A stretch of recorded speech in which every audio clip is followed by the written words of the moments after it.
Bom, galera, vamos começar.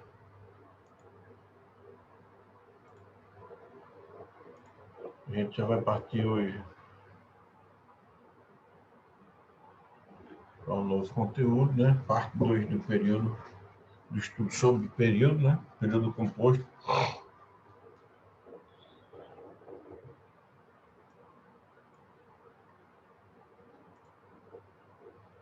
Então, ó,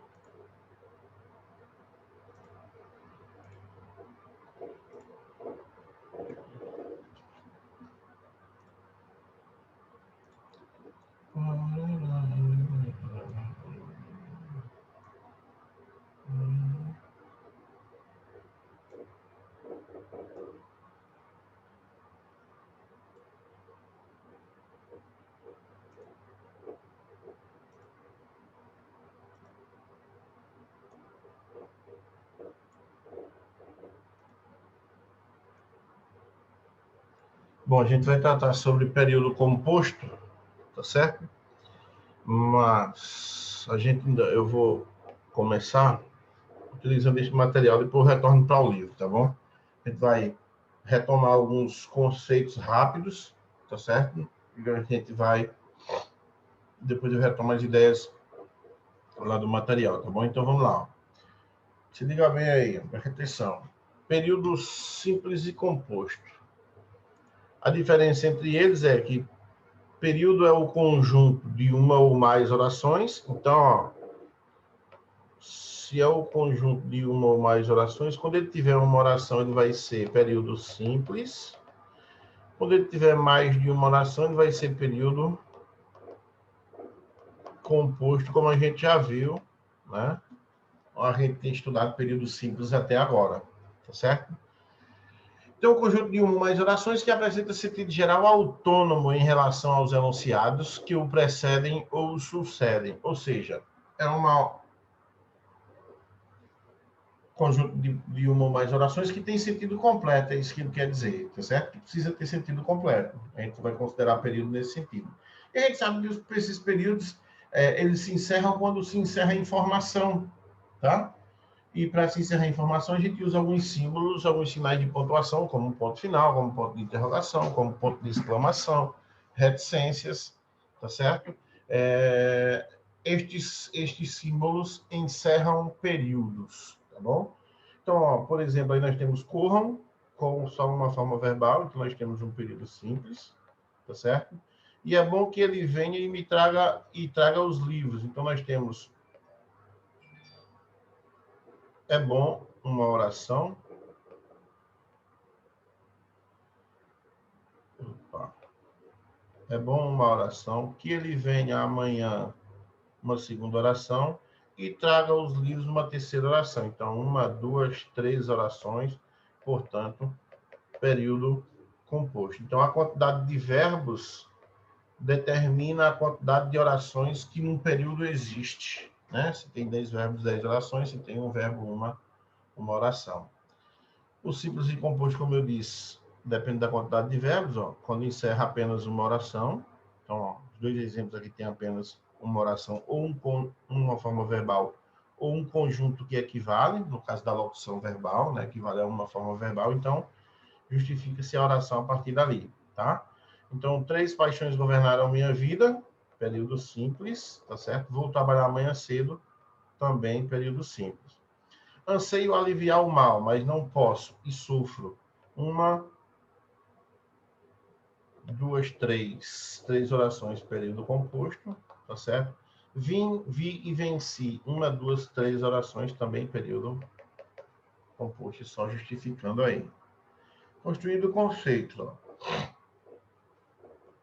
Aí onde a gente vai entrar na diferença entre esses períodos simples, né? O período simples com o período composto, e os tipos de períodos compostos, tá?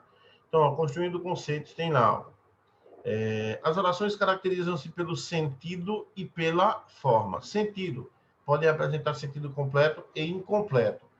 Quando a gente fala em apresentar sentido completo e incompleto, a gente já está antecipando a ideia de independência sintática e dependência sintática, tá bom? a gente vai entender isso a partir do momento em que a gente começa a classificar esses períodos compostos por coordenação ou por subordinação, tá certo? Então, ele já antecipa nesse sentido. Então, o sentido, né?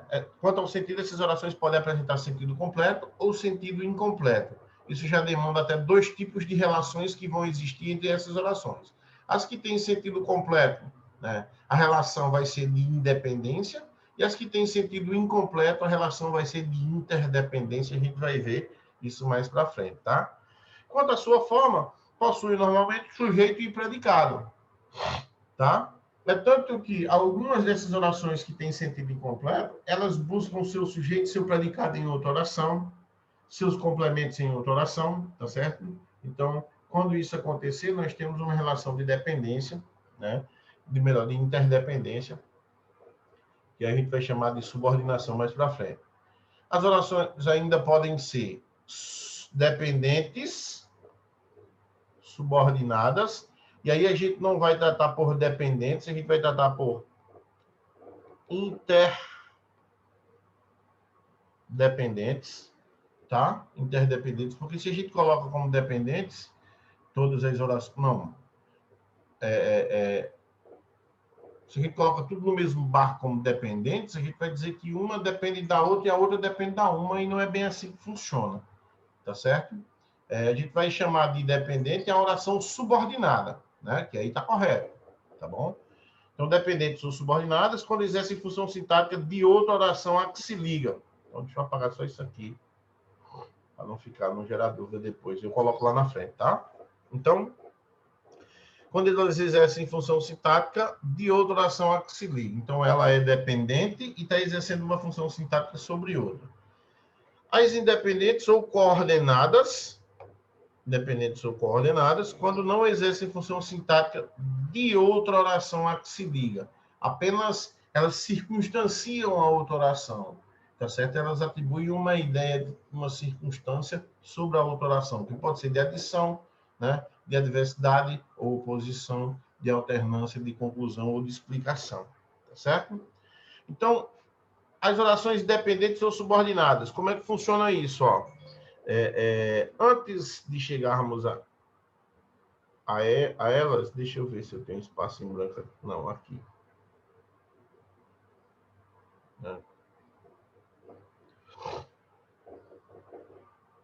Antes de chegarmos a elas lá, eu vou trazer aqui o seguinte. Ó.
Ó,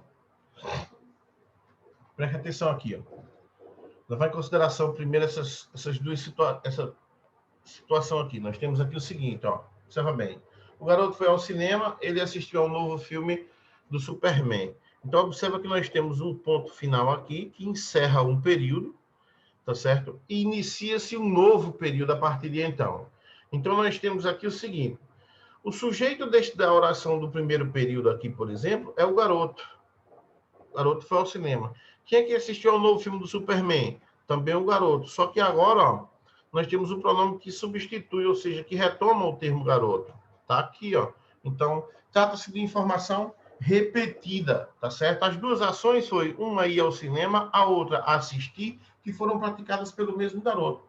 A gente, para evitar essa repetição, como recurso de coesão e criar um dinamismo melhor do texto sem pausas, né? Quebrando os paralelismos aí, então a gente pode fazer o seguinte: a gente pode eliminar o ponto final que separa os dois períodos, tá certo? Suprimir o segundo sujeito, tá bom? E atribuir, para estabelecer a relação entre as duas orações, a esse contexto um conectivo, tá bom? Colocar aqui, ó, um conectivo, tá certo? Ou um elemento de coesão. Esse conectivo vai funcionar como elemento de coesão porque está suprimindo um termo repetitivo e está eliminando o ponto. E aí nós teríamos, nesta construção, o seguinte, ó, o garoto foi ao cinema e assistiu ao novo filme. Vou ficar por aqui. Assistiu ao novo filme. Então, veja aqui, ó, a transmissão da informação é a mesma, tá certo? É a mesma. A diferença é que aqui nós tínhamos dois períodos simples, tá? Ó, período simples.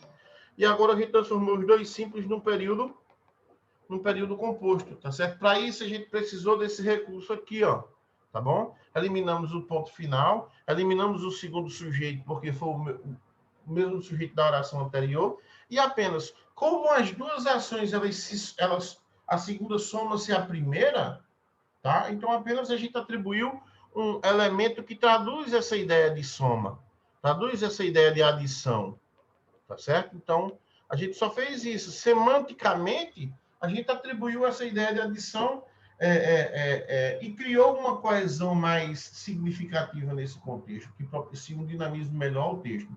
Se eu digo, o garoto foi ao cinema, ele assistiu ao novo filme do Superman, isso é menos dinâmico do que o garoto foi ao cinema e assistiu ao novo filme do Superman. Tá certo? Então, isso é mais dinâmico. Você cria uma frase um pouco maior. Você cria um período só em vez de dois, tá bom? Então, você está meio que enxugando a ideia. Então, está sendo mais direto, digamos assim, mais objetivo. Então, é um dos propósitos. E aí, se vocês observarem, da mesma forma que estes dois períodos simples, eles se isolavam, né? Criavam uma certa independência entre eles, aqui eles continuam criando uma certa independência. Se eu separá-los, tá certo? Cada um tem sua independência sintática. Então, eu tenho uma oração independente e aqui eu tenho uma oração independente. A estas duas orações a gente dá o nome de orações coordenadas. São independentes sintaticamente, tá bom? Aqui, ó, nós temos o seguinte. Temos o garoto admitiu o erro. Se eu for fazer uma análise sintática, eu vou ter o garoto sujeito, admitir o erro predicado, quem admite algo, verbo transitivo direto, o erro, objeto direto. O núcleo desse objeto direto, erro, que é substantivo. Isso diz muito mais para frente, tá bom? Aí eu vou e digo, ó, o garoto admitiu que errou. É a mesma informação, só que aqui a gente tinha um período simples, e agora eu transformei esse período simples no período composto. Se você analisar essa primeira parte, ela representa esta primeira parte do período simples, a mesma coisa. A segunda parte, né, ela representa esse mesmo valor aqui, ó, o valor desse termo, objeto direto. E como foi dito lá no conceito, as orações subordinadas, elas representam termos de outras orações. Elas completam o sentido de outras orações. E é o que acontece aqui, ó, que errou é uma segunda oração que completa o sentido da primeira. A relação é com o mesmo verbo, que é transitivo direto, tá certo? Então, eu vou ter uma oração com o mesmo valor de objeto direto. Quando o período for composto por subordinação, ou seja, quando houver essa relação, que é diferente desta, tá certo? Aqui do lado direito nós temos uma independência. Aqui a gente tem o que chamamos de interdependência.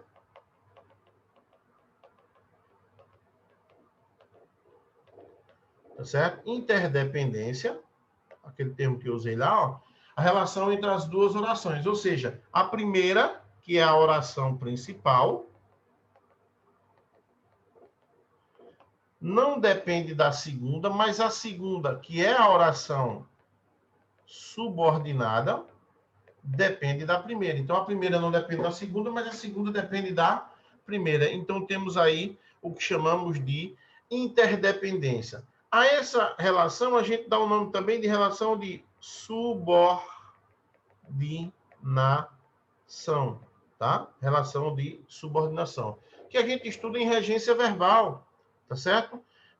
Onde a primeira oração, a oração principal, ela vai funcionar como termo regente, ou seja, exige uma extensão significativa, e a segunda subordinada vai funcionar como termo regidor. Funcionar como, tá? Vou botar aspas aqui, ó, porque elas não são termos, são orações, tá? Mas tem o mesmo poder daquela relação de regência, por exemplo, do termo regente e do termo regido. Lembrando que a principal, ela exige uma extensão significativa, por isso regente, tá? E a subordinada, ela funciona como extensão significativa da oração principal, que é a regente, por isso chamamos de oração subordinada, tá certo? Então, oração principal e oração subordinada é a relação entre elas, tá? Então, só para a gente entender bem como é que vai funcionar isso, tá certo? Quando ela for classificada como substantiva, adjetiva e adverbial, aí é outra história, tá certo? Aí depende muito desse substantivo que eu destaquei lá, ó.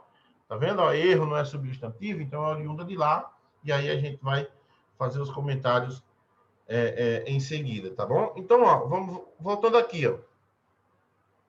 Orações dependentes ou subordinadas. Então, ó, desejo, ó, que sejas feliz. Então, que sejas feliz funciona como objeto do verbo desejo, que é verbo transitivo direto e que representa uma primeira oração, tá? O aluno que estuda, aprende. Então, nós temos, ó, o aluno aprende como oração principal, tá certo? E o que estuda como oração subordinada. Observa que esta primeira oração funcionou como objeto direto, a segunda oração aqui funcionou como adjunto adnominal. Isso diz muito, tá bom? A gente ainda vai falar sobre isso. Aqui, ó, sairei quando ela chegar. Então, ó, verbo intransitivo, a oração principal, tá certo? E quando ela chegar, funciona como adjunto adverbial de tempo. Então, observa que uma funcionou como objeto direto, a outra funcionou como adjunto adnominal, a outra funcionou como adjunto adverbial de tempo. E isso diz muito, só lembrando. Então, a oração será principal quando ela exige outra que lhe seja dependente. Quando ela exige outra como termo dela. Tá certo? Essa que seja dependente passa a ser termo da principal, que vai ser a que chamamos de subordinada. Tá certo? Ó, vai ser a que chamamos de subordinada. Essa que seja dependente, ela é a oração subordinada. Ok? Oração subordinada.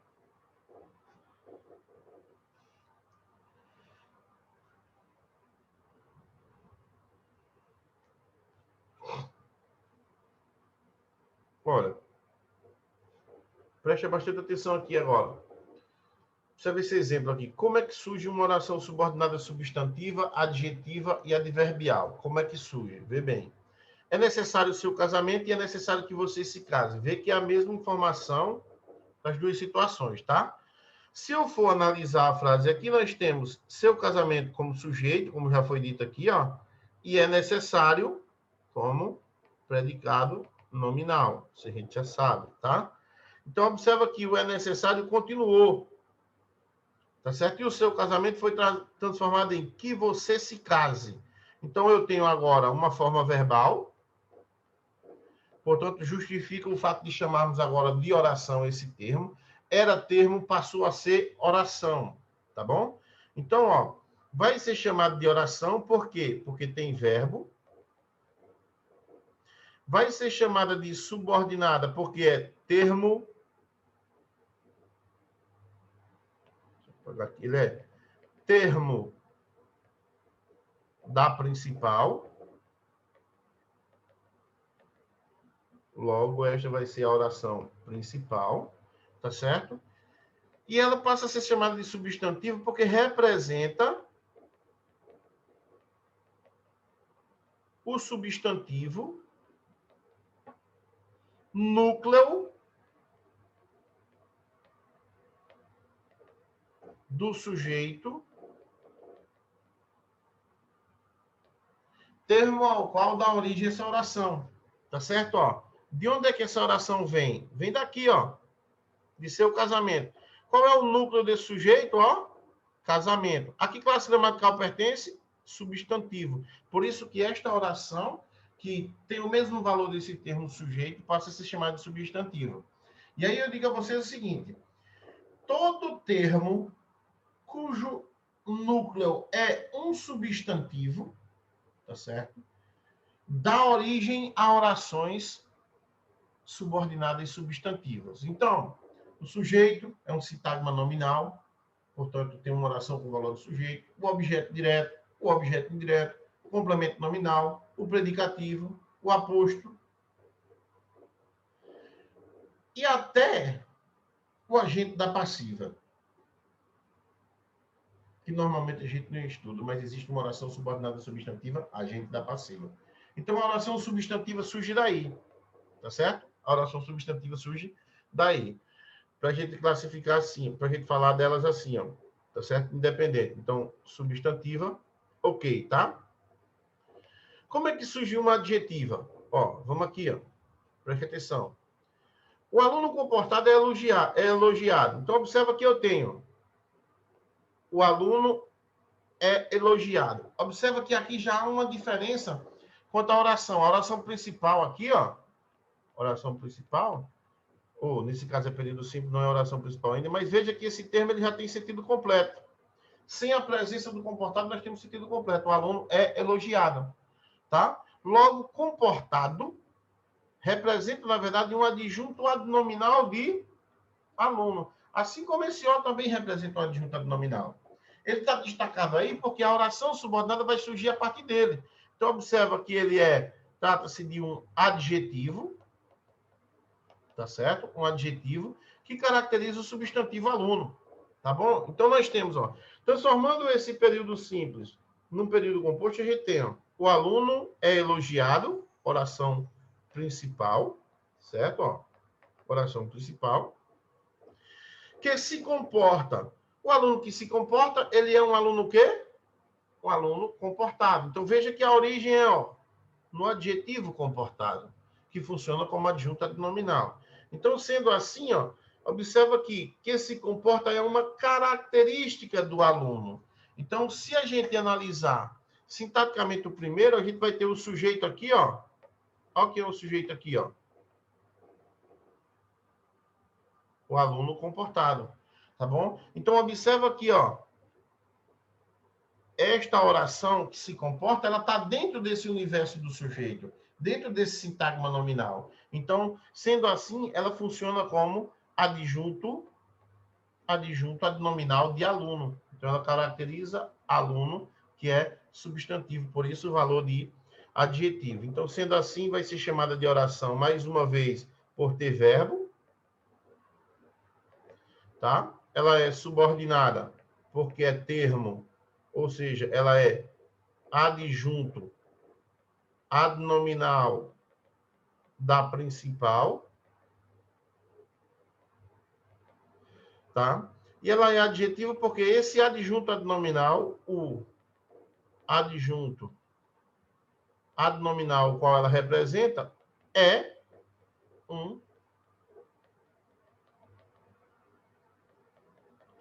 um adjetivo, por essa razão. Tá certo? Então é por isso que surge a oração adjetiva.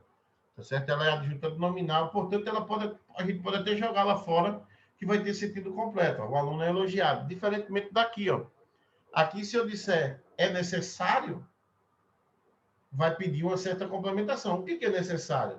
Que você se case, por exemplo. Então, veja que eu tenho uma informação, tá certo, que é transmitida por duas orações. Então, aqui o aspecto de dependência ele é mais, digamos assim, enfático. Tanto que essa relação de subordinação aqui, a gente vai chamar de relação integrante, né? Ó, já que ela é introduzida pela conjunção aqui, que é uma conjunção integrante.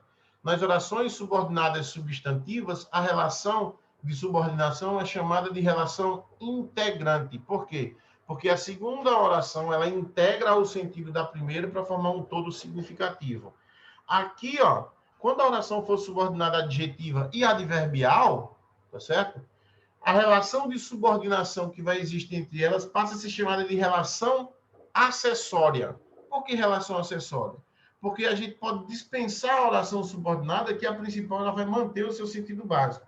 Ou seja, o sentido básico e original da oração, certo? É único e ela é transmitida pela oração principal. A oração subordinada adjetiva e adverbial, ela representa só um juízo de valor. É por isso que ela tem valor a adjetiva de adjunto adnominal e a adverbial de adjunto adverbial, por essa razão. Como é que ela surge? Ó? A adverbial surge do adjunto adverbial. Assim como a adjetiva surgiu de um adjunto adnominal, surgiu de um adjetivo. Essa daqui vai surgir a partir de um advérbio. Por exemplo, ó, viajaremos pela manhã. Então, nós temos viajaremos, sujeito oculto, nós, né? Viajaremos pela manhã, predicado verbal. Quem viaja simplesmente viaja, sentido completo, ó, né? Verbo intransitivo, tá aqui. Tá vendo? Ó? Pela manhã representa uma adjunta adverbial de tempo. Tá certo? Tempo, ou seja, quando é que vai se realizar tal ação, tá? Então, transformando esse termo numa oração, a gente vai ter o viajaremos, que vai funcionar como oração principal agora, por transmitir sentido, até sentido completo, né? E assim que amanhecer, né? Assim que amanhecer, nos dá uma ideia de tempo. Só que agora eu tenho uma forma verbal. Então, deixou de ser termo e passou a ser oração. Então, vai ser uma oração por ter verbo, só justificando, ó, tá bom? Ela é subordinada, porque ela representa um termo, ou seja, ela é um adjunto adverbial da principal, ou seja, ela é termo da principal, e ela é adverbial porque tem valor de advérbio. Ela é um adjunto adverbial, ela funciona como adjunto adverbial. Então, ela tem valor de advérbio e atribui uma circunstância, tá certo? Atribui uma circunstância ao sentido da oração principal, que pode ser, a ligação dela pode ser com um verbo da principal, pode ser com um adjetivo ou até com outro advérbio, tá bom? Justificando mais uma vez o papel dela ser um papel de advérbio, já que o advérbio modifica um verbo, um adjetivo ou outro advérbio, ok? Então, é assim que elas vão se comportar, tá certo? As orações coordenadas, tidas como independentes, tá bom? Depois a gente vai para a classificação de cada uma delas, certo? As orações coordenadas ou tidas como independentes, tá certo? Se comportam, a gente viu até naquele organograma que eu fiz antes ali, né? Da seguinte forma, saímos cedo, período simples, que ele chama de oração A. Chegamos na hora marcada, período simples, que ele vai chamar de oração B. Tá certo? Então, observa que aqui no meio, entre elas, ó, há um ponto final. A gente pode resolver isso fazendo aquele processo que a gente fez lá. Vou até adiantar porque a gente já fez. Ó. Saímos cedo e chegamos na hora marcada. Tá certo? Então, atribui aqui como essas ações, a segunda ação ela foi somada à primeira, então a gente atribui aqui apenas um conectivo aditivo, tá certo? Um conectivo aditivo, tá bom? As orações coordenadas, elas são unidas por justa posição, não vou entrar ainda nesse método da discussão do conceito, mas elas são unidas por justa posição, né? por vírgulas ou por meio de conjunções coordenativas, tá bom? Então, ó, quando elas não forem, se elas só vão serem unidas por vírgula quando tivermos uma seção de orações coordenadas, certo? Quando elas não forem unidas por essas vírgulas, né, nesta seção, por exemplo, elas estarão justapostas e vão se unir a partir da presença desse elemento, que nós chamamos de conjunção coordenativa, certo? Conjunção coordenativa, mas que a gente vai atribuir a ele um nome original, que é síndeto. Tá? A gente vai usar mais este termo, síndeto. É a mesma coisa que chamar de conjunção coordenativa, mas devemos utilizar o termo síndeto. Por quê? Porque a classificação dessas orações vai depender justamente de como a gente chama estes elementos, tá bom? Então, nas orações coordenadas, o elemento que liga estas orações vai ser chamado de conjunção coordenativa ou simplesmente síndeto, tá? Nas subordinadas, nas orações subordinadas, a gente vai chamar este elemento por conjunções subordinativas, tá? Conjunções subordinativas, que podem ser chamadas, neste primeiro caso, de conjunção. Eu sei que ali na frente vai ter, mas eu vou antecipar, tá? Conjunção integrante, tá? Quando for oração subordinada substantiva, conjunção integrante. Quando for orações adjetivas, o que vai ser chamado de pronomes relativos, né? Quando forem adjetivas, né? O menino que me convidou não veio.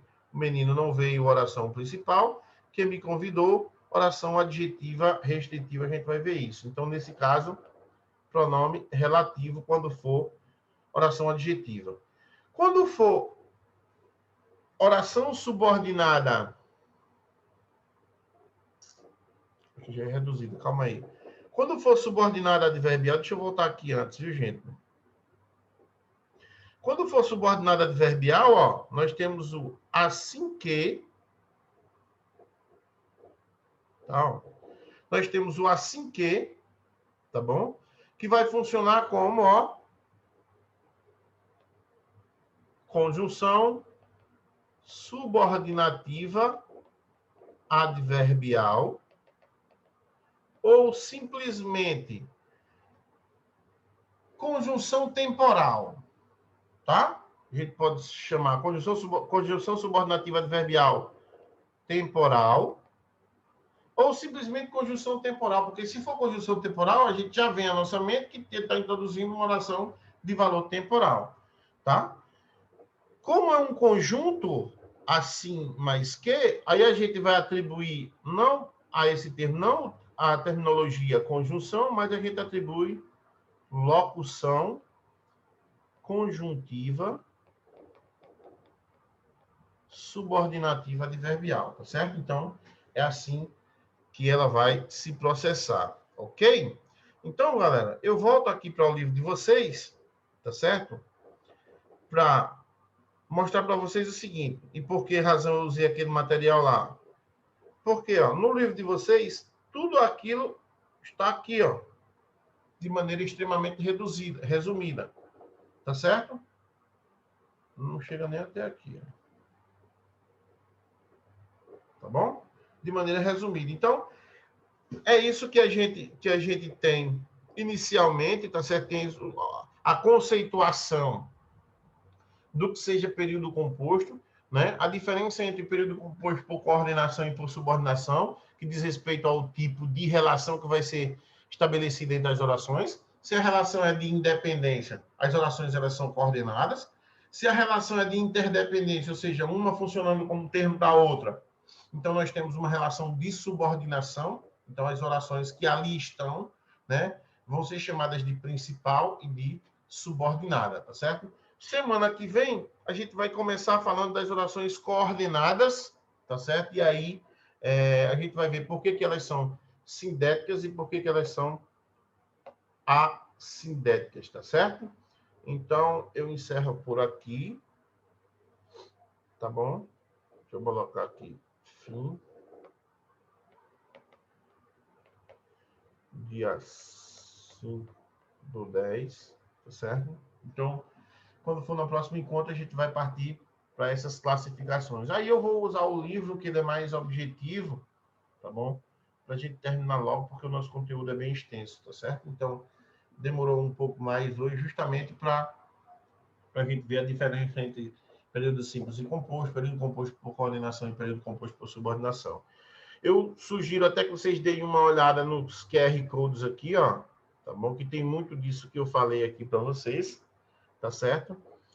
E eu queria que vocês dessem uma lida na internet sobre aqueles dois tipos de relação, relação integrante e relação acessória, tá bom? Não são termos integrantes e termos acessórios, mas a relação que envolve os termos integrantes e os termos acessórios, tá bom? A relação, lembra, que envolve sempre, por ser chamado de relação, envolve sempre dois termos, tá bom?